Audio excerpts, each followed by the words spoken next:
Good morning friends. तो कैसे हो आप सभी? आई होप कि आप सभी लोग अच्छे ही होंगे। तो फ्रेंड्स, जैसा कि हमने लास्ट एपिसोड में देखा था कि हमारे हीरो क्वांग की सारी स्पिरिचुअल एनर्जी खत्म होने के कारण वो सभी लोग क्वांग को वहां जान से मारने के लिए उसकी ओर आगे बढ़ जाते हैं। पर तभी इतने में ही वहां एक एल्डर आ क्वांग को हिल कर क्वांग को वहाँ प्रोटेक्ट करने लगे थे। अब आगे जहाँ हम इस एपिसोड की शुरुआत में क्वांग उस एल्डर को देख अपने मन में सोचते हुए कहता है कि ये तो ब्लैक ड्रैगन ऑक्सन हॉल के पावरफुल एल्डर हैं, पर ये तो यहाँ ना जाने कितने सालों से गायब थे, पर फिर भी वो यहाँ अचानक से कैसे आ गए। अब उस एल्डर को देख वहाँ की फैमिली का लीडर कहता है कि एल्डर होंग, आखिर में तुम यहाँ हम दोनों के बीच में कैसे आ सकते हो। अब यह सुनकर वो ओल्ड एल्डर वहाँ कहते हैं, क्यों, क्या तुम्हें इससे कोई प्रॉब्लम है। अब इस पर क्वांग वहाँ उस एल्डर को थोड़ा केयरफुल होने को कहता है, पर वो एल्डर वहाँ क्वांग को शांत कराते हुए उससे कहते हैं कि तुम यहाँ चिंता मत करो, मैं अकेले ही इन्हें यहाँ संभाल सकता हूँ। अब यह सुनकर वो पांचों फैमिली के मास्टर्स वहाँ अपनी अपनी टावर ट्रांसफॉर्मेशन की पावर को एक्टिवेट कर उन्हें वहाँ दिखाने लगते हैं, जहाँ उन सभी की टावर ट्रांसफॉर्मेशन की कल्टीवेशन पीक पर पहुँच चुकी हुई थी।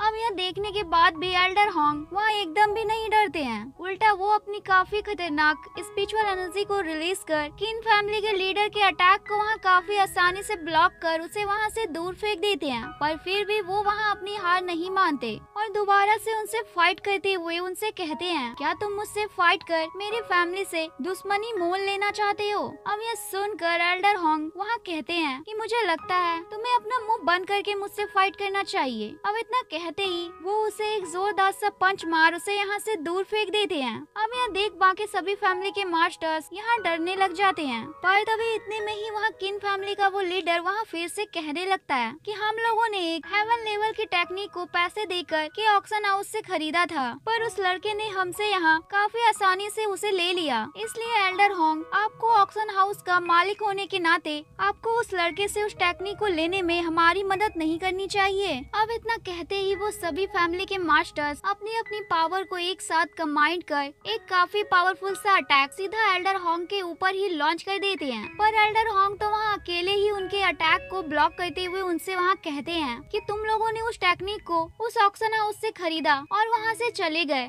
इसलिए उसके आगे तुम लोगों के साथ जो भी होता है उसकी जिम्मेदारी सिर्फ तुम्हारी है, मेरी नहीं, इसलिए मुझे इससे कोई लेना देना नहीं है। अब इतना कहते ही वो वहाँ एक काफी पावरफुल सा स्पिरिचुअल अटैक क्रिएट करते हुए कहते हैं कि और रही बात इस लड़के की, तो क्या तुम लोगों को यहाँ शर्म नहीं आ रही कि तुम लोग एक जूनियर के ऊपर मिलकर एक साथ अटैक कर रहे हो। अब इतना कहते ही वो उस अटैक को सीधा उसके ऊपर लॉन्च कर देते हैं। अब इस वजह से वो सभी लोग वहाँ थोड़ा बहुत घायल हो जाते हैं, पर फिर भी वो किन फैमिली के मास्टर वहाँ कहते हैं कि हम सभी लोग तुम्हें बाद में देख लेंगे। अब इतना कहते ही वो सभी लोग यहाँ से चले जाते हैं। तभी अब एल्डर होंग वहाँ क्वांग के पास आ उससे वहाँ कहते हैं कि मुझे मियाओ ने बताया था कि तुम्हारा एल्केमी टैलेंट सच में काफी ज्यादा अच्छा है, पर मुझे बिल्कुल भी उम्मीद नहीं थी कि तुम यहाँ तो फाइट करने में भी काफी ज्यादा अच्छे होगे। अब यह सुन क्वांग एल्डर होंग को रिस्पेक्ट देते हुए उनसे वहाँ कहता है कि मेरा टैलेंट उतना ज्यादा भी कुछ खास नहीं है, पर मैं फ्यूचर में थोड़ा केयरफुल रहने की कोशिश करूँगा। अब यह सुनकर एल्डर होंग वहाँ कहते हैं कि पहले तो मैं तुम्हें अपने ब्लैक ड्रैगन ऑक्शन हाउस के अंदर लेना चाहता था, पर फिर बाद में मुझे पता चला कि तुमने तो पहले से ही सीलिंग एकेडमी को ज्वाइन कर रखा हुआ है। अब यह सुनकर क्वांग वहाँ हैरान होते हुए कहता है कि एल्डर आखिर आपको इस बारे में कैसे पता चला।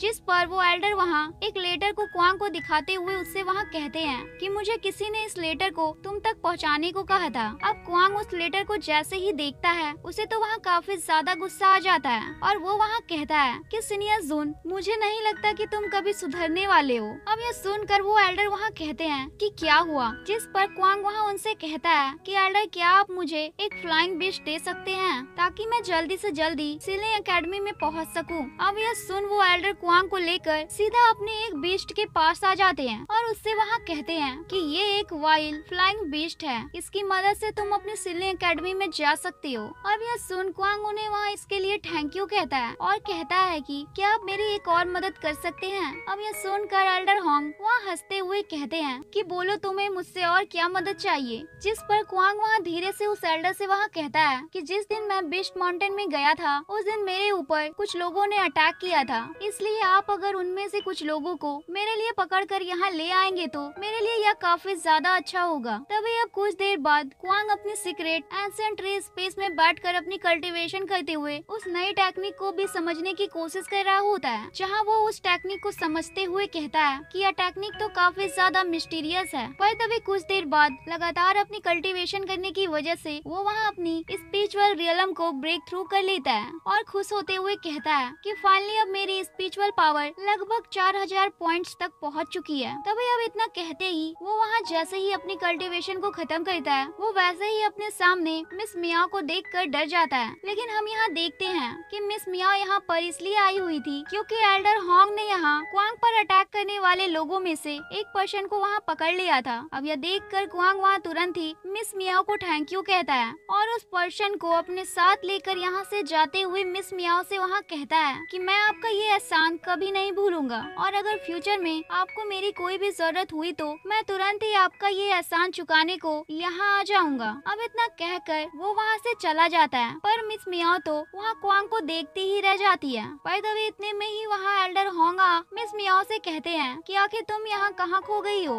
अब इस पर मिस मियाओ वहाँ एकदम से चौंक जाती है, पर फिर भी वो वहाँ नॉर्मल होने का दिखावा करने लगती है। अब इस पर एल्डर होंग वहाँ उससे कहते हैं कि तुम्हें क्वांग कैसा लगता है, जिस पर मिस मियाओ वहाँ कहती है कि फादर हम अपनी पूरी सिटी में भी अगर उस जैसा लड़का ढूंढते हैं तो मुझे नहीं लगता कि क्वांग जैसा टैलेंटेड पर्सन हमें यहाँ कोई दूसरा मिलेगा। अब इस पर एल्डर होंग वहाँ कहते हैं कि मुझे लगता है तुम यहाँ हमारे ऑक्शन हाउस में काम करते करते बोर हो चुकी होगी, इसलिए अगर तुम चाहो तो अपनी आगे की पढ़ाई करने के लिए सीलिंग एकेडमी में जा सकती हो। अब ये सुनकर मिस मियाओ वहाँ थोड़ा सा सोच में पड़ जाती है। पर तभी अब रात के टाइम हम क्वांग को देखते हैं जो काफी तेजी से सीलिंग एकेडमी में पहुँचने की कोशिश कर रहा होता है, जिसके बाद हमें सीलिंग एकेडमी के लॉ डिवीजन वाली जगह को दिखाया जाता है, जहाँ हम देख पाते हैं कि सीनियर जून की वजह से थर्ड एल्डर ने सीनियर जाओ, वाइन मास्टर और एल्केमी मास्टर को वहाँ बांध कर रखा हुआ था। पर तभी सीनियर जून वहाँ उन तीनों के सामने आ उनसे वहाँ कहते हैं कि हमारे एकेडमी में कोई गलती करता है तो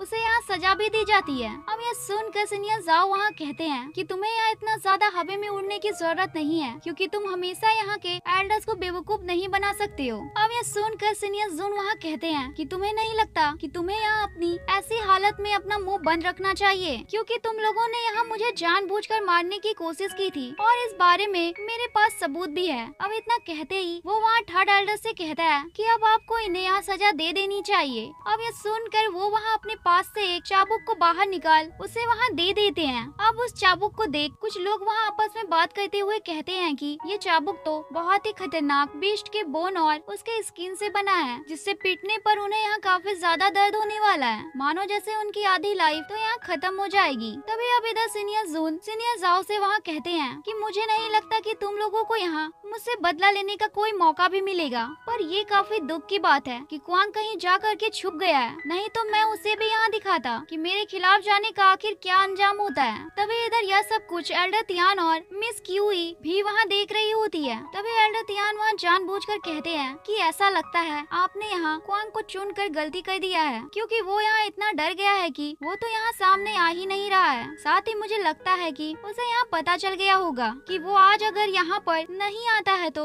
उसे यहाँ इस एकेडमी से बाहर निकाल दिया जाएगा। अब यह सुन मिस क्यूई वहाँ कहती है कि तुम्हें यहाँ चिंता करने की जरूरत नहीं है, क्योंकि अभी भी आज का दिन पूरा नहीं हुआ है। तभी इधर जैसे ही सीनियर जून उन्हें वहाँ मारने के लिए उस चाबुक को चलाते हैं, वैसे ही क्वांग वहाँ उस पर एक अटैक कर उसे रोक देता है। अब यह देखकर सभी के सभी लोग वहाँ हैरान हो जाते हैं और इधर उधर देखने लगते हैं। पर तभी इतने में ही क्वांग वहाँ खुद ही सामने आ जाता है। अब यह देखकर सीनियर जून वहाँ गुस्साते हुए क्वांग से कहता है कि क्वांग तुम्हारे यहाँ ऐसा करने की हिम्मत हुई भी कैसे। अब यह देखकर सभी लोग वहाँ हैरान हो जाते हैं कि आखिर क्वांग यहाँ आ ही गया। पर तभी जून वहाँ क्वांग से कहता है कि फाइनली तुम यहाँ आ ही गए, नहीं तो मुझे लगा था कि तुम डर कर कहीं छुप गए हो। अब यह सुनकर क्वांग वहाँ कहता है कि मुझे याद है कि उस दिन जो इंसान कुत्तों की तरह दुम दबा कर वहाँ से भाग गया था वो इंसान तुम ही थे, ना कि मैं। अब यह सुनकर सीनियर जून को वहाँ काफी ज्यादा गुस्सा आ जाता है, पर फिर भी वो वहाँ खुद को शांत करते हुए थर्ड एल्डर से जाकर कहता है कि जब उस दिन उन तीनों लोगों ने मेरे ऊपर अटैक किया था तब क्वांग ने भी मुझे वहाँ जान से मारने की पूरी कोशिश की थी। अब यह सुनते ही वो एल्डर वहाँ कहते हैं कि क्वांग ने यहाँ के रूल्स को तोड़ते हुए अपने ही एकेडमी के डिसाइपल के ऊपर अटैक किया है, इसलिए अब उसे भी यहाँ सजा दी जाएगी। अब यह सुनते ही सीनियर जून वहाँ अपनी टावर ट्रांसफॉर्मेशन की कल्टीवेशन को रिलीज करते हुए क्वांग को वहाँ उस चाबुक से मारने के लिए तैयार हो जाता है और उस पर एक अटैक करते हुए कहता है कि तुम्हारे लिए यहाँ यही अच्छा होगा कि तुम यहाँ अपने घुटनों पर आ जाओ। अब यह सुनकर क्वांग भी वहाँ अपनी पावर को एक्टिवेट कर उस पर एक अटैक लॉन्च कर देता है। तभी वहाँ क्वांग की अटैक इतनी ज्यादा पावरफुल होती है कि वो वहाँ उसके अटैक को एक ही बार में बेकार कर देती है और उस पर तुरंत ही एक अटैक भी करके उसे वहाँ बुरी तरह से घायल कर देता है। अब यह देखकर वहाँ आसपास के लोग आपस में बात करते हुए कहते हैं कि क्वांग ने तो सीनियर जून को बस एक ही अटैक से हरा दिया।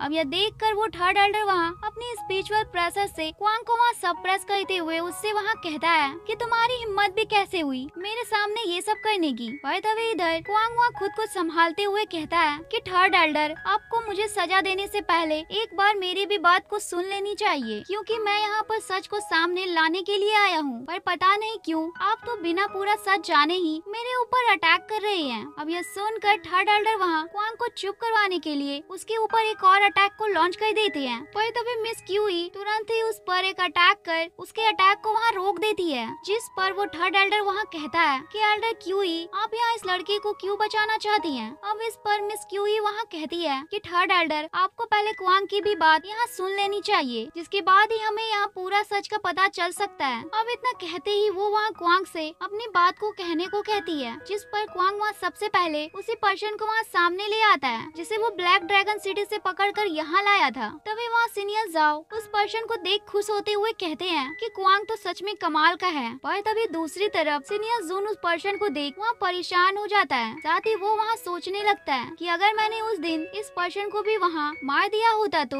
आज क्वांग इसे ढूंढ कर यहाँ नहीं ला पाता। तभी अब थर्ड एल्डर वहाँ कहते हैं कि ये पर्सन कौन है, जिस पर क्वांग वहाँ कहता है कि ये वही पर्सन है जिसे बीस्ट माउंटेन पर सीनियर जून लेकर के गया था। साथ ही सीनियर जून इन्हीं कुछ लोगों के साथ मिलकर हमारे ऊपर अटैक भी किया था। अब यह सुन थर्ड एल्डर वहाँ कहते हैं कि जून हमारे लॉ डिवीजन का एक इज्जतदार डिसाइपल है, तो फिर वो अपने ही एकेडमी के किसी डिसाइपल को नुकसान क्यों पहुँचाएगा। तभी इधर सीनियर जून भी वहाँ क्वांग को झूठा साबित करने के लिए वहाँ कहने लगता है कि जरूर क्वांग ने इस पर्सन को कहीं से ढूंढ कर यहाँ ले आया है ताकि वो यहाँ इस पर्सन के साथ मिलकर मुझे यहाँ फंसा सके। अब यह सुन इधर क्वांग उस पर्सन से वहाँ उसके एक टोकन को उससे मांग कर वहाँ सभी लोगों को उसे दिखाते हुए कहता है कि ये वही टोकन है जिसकी मदद से सीनियर जून ने ब्लैक ड्रैगन सिटी के कुछ लोगों को हायर किया था। ऊपर से अगर अभी भी किसी को भी यहाँ शक हो रहा हो तो वो यहाँ इस टोकन की स्पिरिचुअल प्रिंट्स को देख सकता है। अब यह सुन एल्डर तियान और मिस क्यू के वहाँ एकदम से हैरान हो जाते हैं। तभी अब क्वांग वहाँ थर्ड एल्डर से कहता है कि मुझे लगता है अब आपके लिए इतना सबूत काफी होगा, इसलिए मेरी आपसे रिक्वेस्ट है कि आप यहाँ इन तीनों को छोड़ सीधा सीनियर जून और उसके साथी को यहाँ सजा दे। जिस पर थर्ड एल्डर वहाँ उन तीनों को छोड़कर सीधा सीनियर जून और उसके उस साथी को वहाँ पकड़ लेते हैं और उन्हें जैसे ही वहाँ सजा देने की कोशिश करते हैं वैसे ही क्वांग वहाँ उन्हें रोक देता है। अब यह देख उस एल्डर को वहाँ गुस्सा आ जाता है और वो वहाँ कहता है कि अब तुम्हें क्या हुआ। जिस पर क्वांग वहाँ कहता है कि सीनियर जून ने मुझे सिर्फ जानबूझकर मारने की ही कोशिश नहीं की है, बल्कि इन सब में उसने मुझे फंसाने की भी कोशिश की है। इसलिए हमारे एकेडमी के रूल्स के अनुसार आपको सीनियर जून को हमारे एकेडमी से बाहर निकाल देना चाहिए। अब ये सुनकर वो एल्डर वहाँ कहते हैं कि ये रूल्स हमारे एकेडमी के एक पावरफुल डिसाइपल के ऊपर लागू नहीं होता है, इसलिए मैं इसे चाह करके भी यहाँ से बाहर नहीं निकाल सकता हूँ, क्योंकि ये हमारे एकेडमी का एक टैलेंटेड डिसाइपल है। अब यह सुनकर क्वांग वहाँ कहता है अगर मैं यहाँ सीनियर जून की पोजीशन पर आ जाऊँ तो कैसा रहेगा। जिस पर थर्ड एल्डर वहाँ कहते हैं अगर तुमने ऐसा कर दिया तो तुम यहाँ जो भी चाहते हो वैसा ही होगा, लेकिन तुम्हें यहाँ सीनियर जून की पोजीशन को रिप्लेस करने की जरूरत नहीं है, बल्कि तुम्हें सीधा वन रैंक के टॉप पोजीशन को हासिल करना होगा। अब यह सुन क्वांग वहाँ अपनी स्पिरिचुअल एनर्जी को रिलीज करते हुए कहता है कि मैं हुआंग रैंकिंग के टॉप डिसाइपल बू चैन को यहाँ मुझसे फाइट करने के लिए चैलेंज करता हूँ। अब यह सुनते ही वहाँ पर वो टॉप डिसाइपल बू चैन आ जाता है और कहता है आज तक किसी ने भी यहाँ मुझे चैलेंज करने की हिम्मत नहीं की है, पर तुम्हारे साथ फाइट करने में मुझे काफी ज्यादा मजा आएगा। और इसी के साथ हमारा ये एपिसोड एंड होता है फ्रेंड्स। अगर वीडियो अच्छी लगी हो तो प्लीज वीडियो को लाइक और चैनल को सब्सक्राइब करें। Bye bye.